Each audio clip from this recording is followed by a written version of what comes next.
नमस्कार, खबरों का पंचनामा देख रहे हैं आप। मैं हूं आपके साथ पूजा। हम लेकर आए हैं देश और दुनिया की 5 बड़ी खबरें, जिस पे चर्चा के लिए मेरे साथ स्टूडियो में मौजूद हैं कैपिटल टीवी के editor in chief doctor Manish Kumar.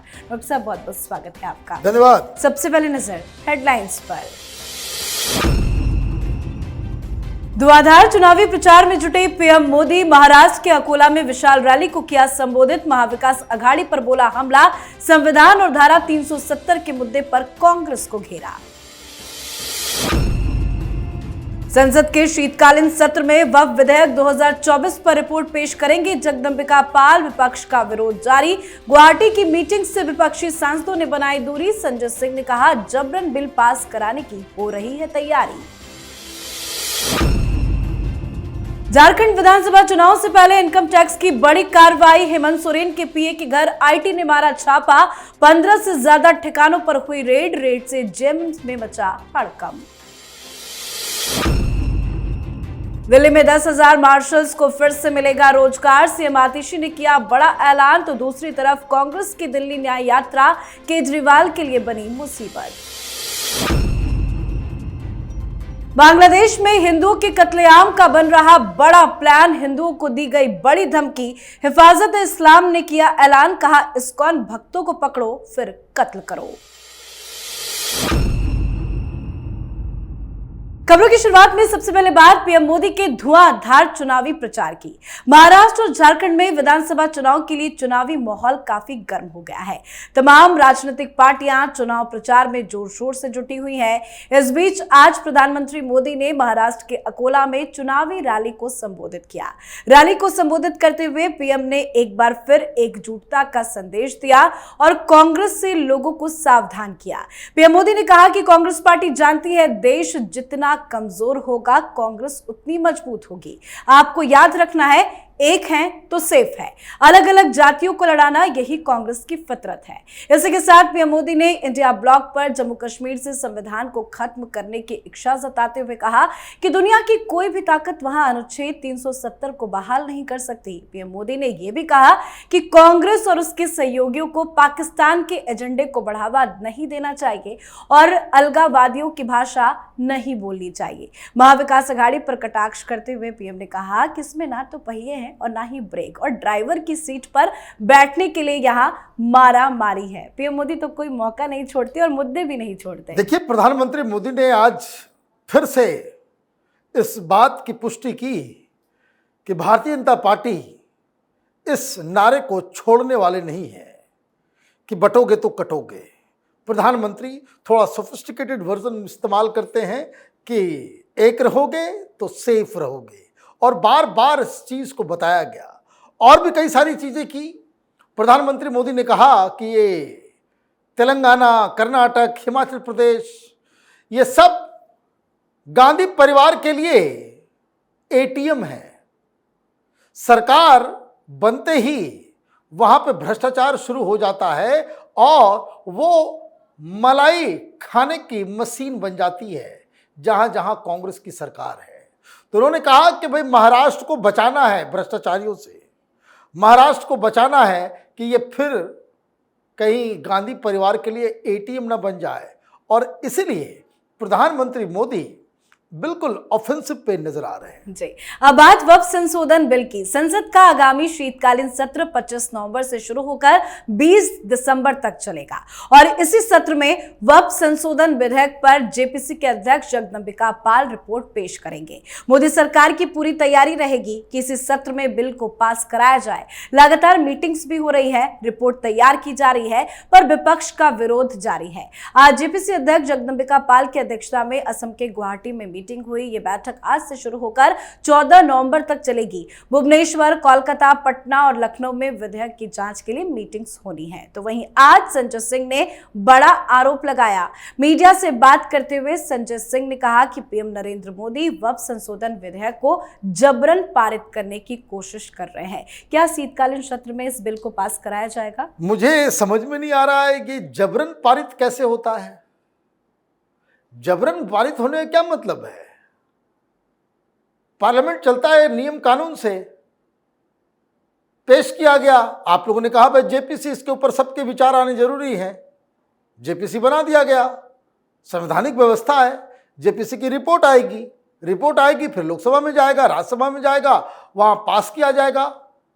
जिनको विरोध करना होगा वो विरोध करेंगे, जिनको समर्थन करना होगा वो समर्थन करेंगे।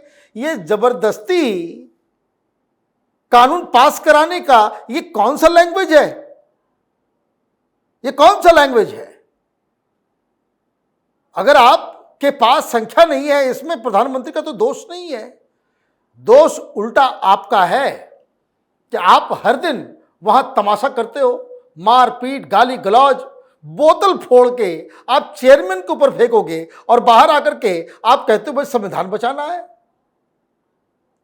प्रधानमंत्री मोदी की सरकार ने यह तय किया है कि शीतकालीन सत्र में वक्फ बोर्ड के बदलाव वाले जो कानून है उसको पारित किया जाएगा। पारित करना सरकार का काम है। कैसे होगा उसके लिए तमाम नियमावली है। तो इनको वो एक कहावत है, मैं लिटरली इसको नहीं लीजिए कि हाथी चले बाजार और कुत्ता भौंके हजार, ये बिल्कुल फिट बैठता है। जी।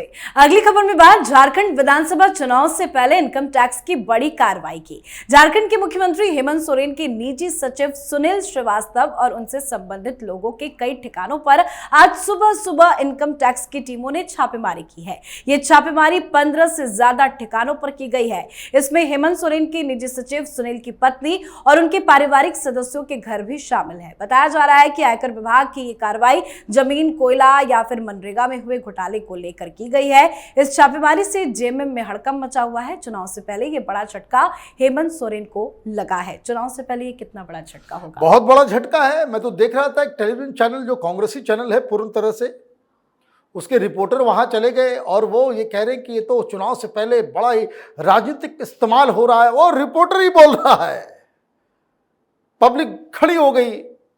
तो पब्लिक से ये जानना चाहिए कि देखिए चुनाव से ठीक पहले ये तो ठीक काम नहीं है, तो चुनाव में ईडी, सीबीआई ये सब का गलत इस्तेमाल हो रहा है।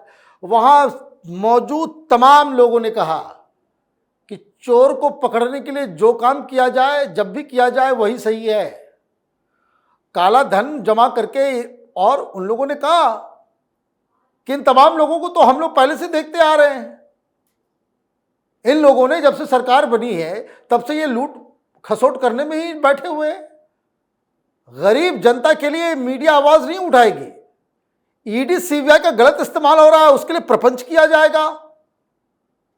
भाई चोर, डकैत, भ्रष्टाचारी, इनके खिलाफ कार्रवाई करने के लिए मुहूर्त निकाला जाए क्या देश के अंदर में?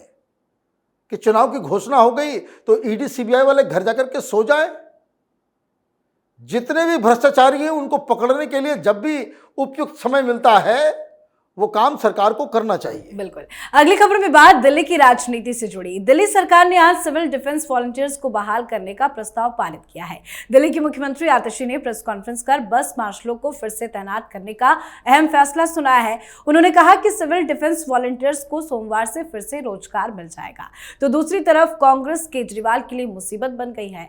कांग्रेस दिल्ली में न्याय यात्रा निकाल रही है और इस यात्रा के जरिए आम आदमी पार्टी को जमकर घेरा भी जा रहा है। कांग्रेस का कहना है कि अरविंद केजरीवाल की सरकार ने दिल्ली के लोगों के साथ बार बार धोखा किया है। यात्रा का एकमात्र उद्देश्य दिल्ली की जनता को न्याय दिलाना और केजरीवाल सरकार के झूठ और कुशासन को उजागर करना है। ये दिल्ली न्याय यात्रा केजरीवाल के लिए क्या मुसीबत बन गई? देखिए, न्याय यात्रा के ऊपर तो मैं आऊंगा, लेकिन आप देखिए आम आदमी party is a gang of pathological lawyers.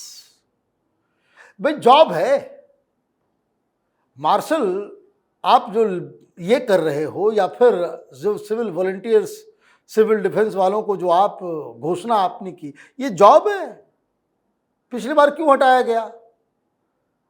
किस हिसाब से आपने लोगों को रख लिया? अपने बेरोजगार कार्यकर्ताओं को आप कुछ काम नहीं दे पा रहे हो, वो लोग आपके लिए कैंपेन नहीं करने आ रहे हैं। केजरीवाल गुहार लगा रहे हैं देश भर के आम आदमी पार्टी के अलग अलग राज्यों में काम करने वाले आम आदमी पार्टी के कार्यकर्ता, उनको दिल्ली बुलाया जा रहा है। क्यों? क्योंकि केजरीवाल को कार्यकर्ता ही नहीं मिल रहे, काम करने वाला नहीं मिल रहा है। तो आपने जो है कि सिविल वॉलंटियर्स का जो है टॉफी आपने उछाला है। और किस मुंह से तुमने कहा कि भाई ये रोजगार मिल जाएगा? अग्निपथ 4 साल के लिए और उसके बाद पेंशन वगैरह सब कुछ मिल रहा है, उसके पीछे आप लोग बहुत चीखते चिल्लाते हो। आप सिविल वॉलंटियर्स रख रहे हो तो उन्हें परमानेंट जॉब क्यों नहीं दे रहे हो?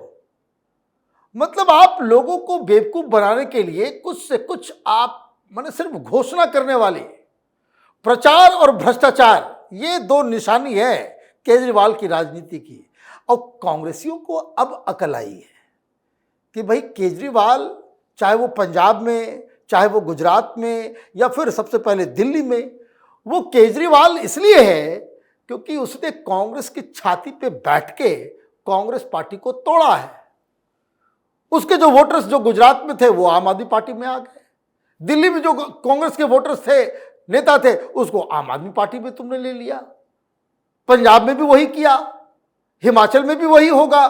तो ये राहुल गांधी की बुद्धि जो है थोड़ी देर से क्लिक की है और इसलिए अब इनको समझ में आ रहा है कि केजरीवाल तो हमें ही नुकसान करके अपनी राजनीति कर रहा है, तो उसको दिल्ली में ही रोका जाए, इसलिए ये यात्रा निकाली जा रही है। अब बात आज की आखिरी खबर की। शेख हसीना की सरकार के तख्ता पलट के बाद बांग्लादेश की सत्ता पर काबिज हुए इस्लामिक कट्टरपंथी मानसिकता से सने लोग हिंदुओं पर लगातार हमले किए जा रहे हैं, लेकिन फिर भी देश की अंतरिम सरकार के मुख्य सलाहकार मोहम्मद यूनुस ने हिंदुओं पर हो रहे अत्याचारों पर चुप्पी साध रखी है। मोहम्मद यूनुस की अगुवाई वाली चरमपंथी सरकार की शह पर बांग्लादेश में मुस्लिम कट्टरपंथियों के हौसले काफी बुलंद है। इसका अंदाजा इसी बात से लगाया जा सकता है कि अब चरमपंथी इस्लामिक संगठन हिफाजत-ए-इस्लाम ने खुलेआम हिंदुओं के कत्लेआम का आह्वान किया है। हिफाजत-ए-इस्लाम ने सनातन धर्म का प्रचार और प्रसार करने वाली संस्था इस्कॉन के भक्तों को हत्या की धमकी दी है। हिफाजत-ए-इस्लाम ने खुलेआम नारा लगाया, एक इस्कॉन भक्त को पकड़ो फिर कत्ल करो। क्या कर रहे हैं मोहम्मद यूनुस? कोई कार्रवाई क्यों नहीं कर रहे? देखिए, वो तो कठपुतली है, उसके बस में कुछ नहीं है। एक आदमी जिसने जीवन में कभी कोई चुनाव नहीं जीता, वो डेमोक्रेसी बहाल करेगा? बताइए। सवाल तो ये हिंदुस्तान के उन चारण लोगों से है जो डंका बजा रहे थे कि रेवोल्यूशन आ गई, क्रांति आ गई, स्टूडेंट लोगों ने कमाल कर दिया, तानाशाही खत्म हुई, डेमोक्रेसी लौटेगी। ये राहुल गांधी, केजरीवाल, ये तमाम लोग बधाई दे रहे थे, नाच रहे थे। ये रवीश कुमार, ये अजीत अंजुम, इस तरह के लोग कि जब ये दंगाई लोग शेख हसीना के अंडर गारमेंट्स को लहरा रहे थे तो ये कह रहे थे कि रेवोल्यूशन आ गया। यही कह रहे थे ना ये लोग। आ गई डेमोक्रेसी, हो गया वहां पे प्रजातंत्र बहाल, freedom of religion, freedom of expression सब आ गया। उद्दंडता से, मॉब से डेमोक्रेसी नहीं आती। अभी वहां क्या हो रहा है? आर्मी वाले मार रहे हैं घुस घुस के हिंदुओं को, और ये मुस्लिम वोट के लालची पार्टियां हिंदुस्तान के अंदर। मैं पहले दिन भी कहा था जब ये सारी चीजें हुई थी, जब सरकार बनने के बाद कि पार्लियामेंट सेशन चल रहा था, पार्लियामेंट को एक रेजोल्यूशन पास करना था, सारी पॉलिटिकल पार्टीज हिंदुस्तान की एक बुलंद आवाज में बांग्लादेश के लिए कोई प्रस्ताव पारित की होती, बाकायदा सोशल मीडिया हो या हर जगह हो, कि हिंदुओं को तुमने अगर छेड़ा तो हम छोड़ेंगे नहीं, ये मैसेज अगर चला गया होता तो बांग्लादेश में हिंदुओं के ऊपर हमले नहीं होते। ये राहुल गांधी, ये ममता बनर्जी, ये अखिलेश यादव, ये जो इंडी गठबंधन के लोग जो हैं, जो यहाँ भी जमाते इस्लामी के साथ मिले हुए हैं, वहाँ के जमाते इस्लामी के साथ भी सिंपैथी रखते हैं, इनकी चुप्पी की वजह से ये हमले हो रहे हैं। जी, बहुत बहुत धन्यवाद सर बातचीत के लिए। धन्यवाद। खबरों का पंचनामा में आज के लिए फिलहाल इतना ही। देश विदेश की बाकी खबरों और उनके सटीक एनालिसिस के लिए देखते रहे कैपिटल टीवी। हमें लाइक कीजिए, शेयर कीजिए और कैपिटल टीवी को सब्सक्राइब कीजिए। नमस्कार।